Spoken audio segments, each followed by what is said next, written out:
Hello everyone, कैसे हो आप लोग। राधे राधे।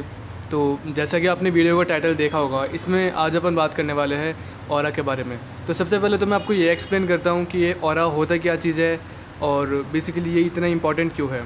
तो आपने भी कभी ना कभी नोटिस तो किया ही होगा कि एक ना एक इंसान आपकी लाइफ में ऐसा बहुत ज़रूर होगा, जैसे आप उस इंसान के पास जाते हो आपको एक अलग सा फील होता है। आपको बहुत एनर्जेटिक सा फील होता है, आपको बहुत रिफ्रेशिंग सा फील होता है। ऐसा लगता है बस उस इंसान से बातें करते जाओ एंड बस ऐसा लगता है कि उसकी प्रेजेंस में रहो हमेशा।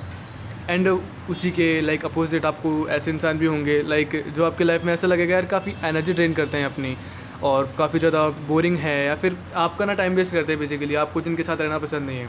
तो ऐसा क्यों है? तो ये क्या चीज़ डिफरेंस करती है किसी इंसान को to be like by anyone else, या फिर बेसिकली बहुत कुछ। तो ये ऑरा होता है। अब ये ऑरा क्या होता है बेसिकली मैं आपको बताता हूँ। साइंटिफिक टर्म्स में अगर इसकी बात करें तो इसको बायो इलेक्ट्रिक और मैग्नेटिक फील्ड बोलते हैं, जो कि किसी भी इंसान की बॉडी सीक्रेट करती है, बॉडी प्रोड्यूस करती है। बेसिकली अगर मैंने एक आर्टिकल में पढ़ा था कि ये पैल्विक एरिया से लेकर के आपके हेड वाले एरिया तक एनर्जी का आउटफ्लो हो रहा है अपवर्ड डायरेक्शन के अंदर, फिर वो हेड वाले एरिया से निकल करके उसके बाद वापस से आपकी पैल्विक एरिया में निकलती है। एंड जितनी ज़्यादा आपकी ये ऑरिक फील्ड स्ट्रॉन्ग होगी, उतनी ही ज़्यादा बेसिकली आपका ऑरा स्ट्रॉन्ग होगा, एंड फिर आप उतनी ज़्यादा चार्मिंग और मैग्नेटिक हो गए। सो पहले तो मैं आपको बताता हूँ, ये ऑरा है एक बायोइलेक्ट्रिक मैग्नेटिक फील्ड है, जो कि बेसिकली कह सकते हैं हर इंसान सीक्रेट करता है इसे। हर इंसान, हर प्लांट, हर एनिमल रिलीज़ करता है अपने बॉडी से। एंड इसी को अपन ऑरा बोलते हैं, यू नो व्हाट। एंड जब ये ऑरिक फील्ड है, ये जो बायोइलेक्ट्रिक मैग्नेटिक फील्ड है, दो इंसानों की जब ये ओवरलैप करती है, तब जा कर के वो दोनों इंसान एक दूसरे की प्रेजेंस को फील कर पाते हैं। वो दोनों इंसान एक दूसरे की एनर्जीज़ को फील कर पाते हैं, and they know each other वो कितना ज़्यादा एनर्जेटिक है, कितना ज़्यादा चार्मिंग है, अमेजिंग है, बेसिकली कह सकते हैं। एंड काफ़ी ज़्यादा फैक्टर्स होते हैं जो अपने बायोइलेक्ट्रिक मैग्नेटिक फील्ड को अफेक्ट करता है वेरियस वेज के अंदर। जैसे मैं बताऊँ आपको, आपकी डाइट, जिससे कि आपकी डाइट हो गया, आपका वाटर इनटेक हो गया, आपकी इमोशनल स्टेबिलिटी हो गया, आपका रेशनलाइजेशन हो गया, आपकी जो मेंटल स्टेट है, आपके माइंड सेट हो गया, थिंकिंग हो गया, काफ़ी चीज़ें हैं जो कि आपकी इस बायोइलेक्ट्रिक मैग्नेटिक फील्ड को किसी ना किसी वे में इफ़ेक्ट करती है, चाहे वो छोटी हो या फिर बड़ी हो, बट ये डेफिनेटली इफ़ेक्ट करती है।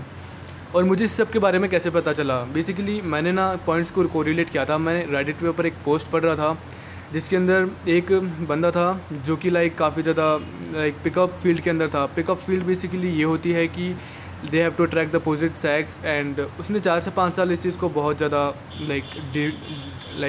दिए थे अपने। एंड उसके बाद उसने कंक्लूज़न निकाला, basically it's all about being yourself. जैसे कि आप किसी इंसान से बात करते हो ना, तो आपका जो डेफ़ॉल्ट इमोशनल स्टेट है वो आप चेंज करके करते हो। आप इस वे में करते हो कि यार अगर अगर मान के चलते हैं आपसे कोई पावरफुल इंसान है, तो आपके माइंडसेट में ये रहेगा कि मुझे इस इंसान को इम्प्रेस करना है।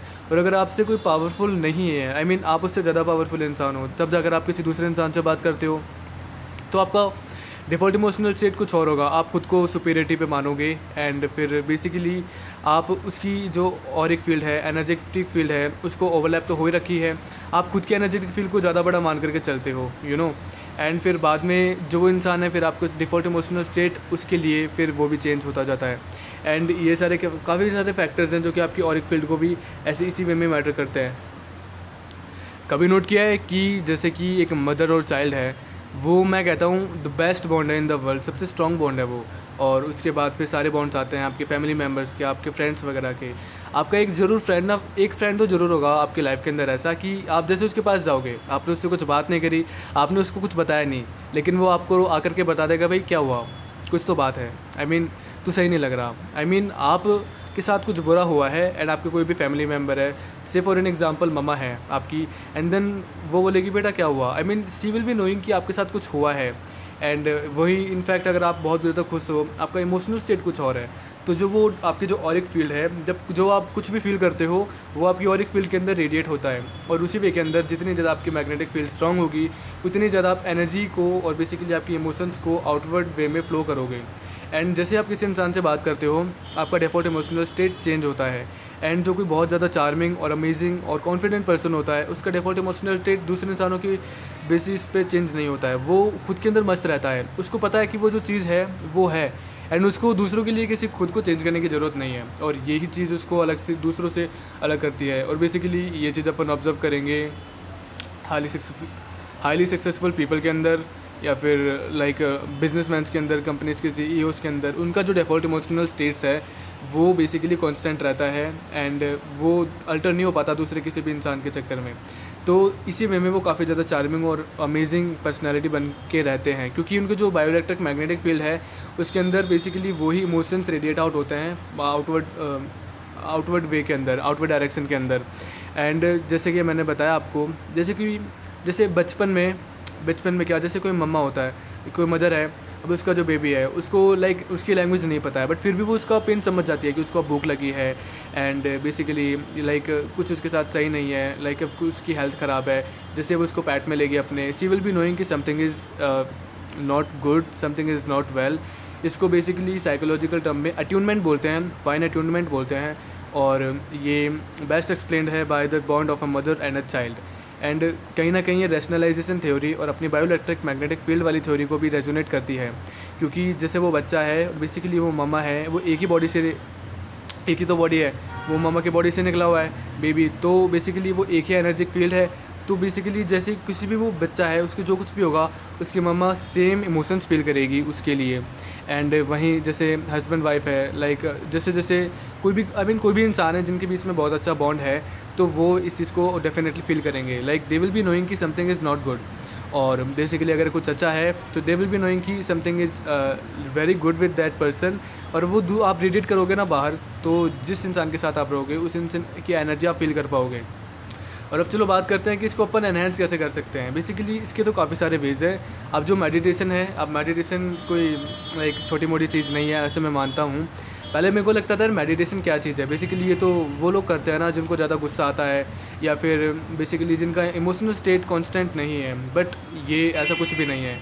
ये बस अपने को आउटर वर्ल्ड से थोड़ी देर के लिए लाइक 15 to 20 मिनट्स, आपका जो भी इंटरवल है मेडिटेशन करने का इंटरवल है, उससे आपको बस थोड़ा सा रेस्ट मिल जाता है, आपको खुद से लाइक इंटरेक्ट करने का टाइम मिलता है, आपको स्पिरिचुअल रियल्म से बात करने का टाइम मिल जाता है। बेसिकली ये एक तरह से कह सकते हैं शट ऑफ मोड है, आपको कुछ फील नहीं करना होता, आपको बेसिकली जो थॉट्स वगैरह आ रहे हैं आने देना होता है। एंड ये आपकी डिफ़ॉल्ट इमोशनल स्टेट को कांस्टेंट करने में काफ़ी हेल्प करेगा, मेडिटेशन डेफिनेटली करता है।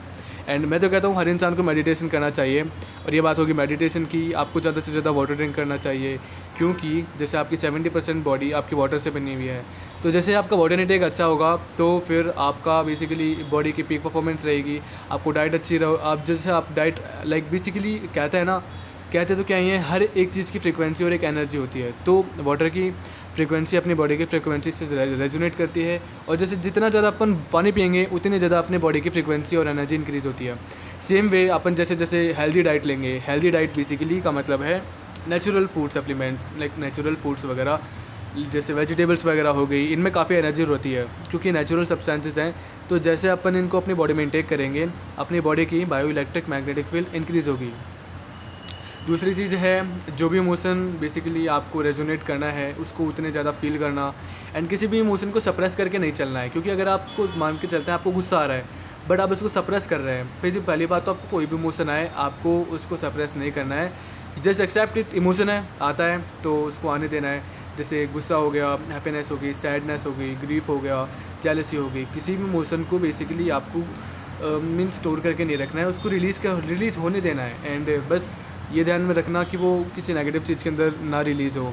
और इससे होना ये है कि आपकी जो मैग्नेटिक फील्ड का जो ऑरा है, जो एनर्जी है, उसके अंदर भी कहीं ना कहीं वो एनर्जी सप्रेस हो रही होती है, जो इमोशन है वो सप्रेस हुआ रहता है। तो इस चीज़ को ना होने देना है, क्योंकि फिर आपकी जो आप एनर्जी रेडिएट करोगे उसके अंदर कहीं ना कहीं वो चीज़ आएगी। एंड ये हो गया। बाद में मेडिटेशन से आपका डिफ़ॉल्ट इमोशनल स्टेट कांस्टेंट रहेगा। आपको बेसिकली ग्रेटफुल रहना चाहिए जो भी चीज़ आपके पास है। एंड जैसे आप ग्रेटिट्यूड एक्सप्रेस करोगे, आपका माइंडसेट चेंज होगा, आपके थॉट्स चेंज होंगे। तो जैसे जैसे ये चीज़ होगी तो बेसिकली आपकी जो एनर्जी है वो धीरे धीरे करके चेंज होने लगेगी। और ये बेसिकली कोई इंस्टेंटेनियस प्रोसेस नहीं है, इसको डेफिनेटली टाइम लगने वाला है। एंड जैसे जैसे आप इसको प्रैक्टिस करोगे, और ये भी ज़रूरी नहीं है कि आप इसको ज़्यादा प्रैक्टिस करो या कम प्रैक्टिस करो, जो ज़्यादा ज़रूरी है वो है कंसिस्टेंसी, बिकॉज कंसिस्टेंसी मैटर्स। और जैसे अगर आप इसको एक कंसिस्टेंट अमाउंट ऑफ पीरियड के अंदर करोगे देन यू विल नो कि it really works. And that is it for today. और बेसिकली सबका अच्छा सोचो, सबका अच्छा करो बेसिकली, जिससे आपकी एनर्जी इंक्रीज़ होगी, आपको अच्छे इमोशंस रिसीव होंगे, आप अच्छे इमोशंस रेडिएट करोगे एंड इससे भी आपकी एनर्जी बहुत इंक्रीज़ होगी। So this is for today's video. Thank you. Radhe Radhe. जय श्री कृष्णा।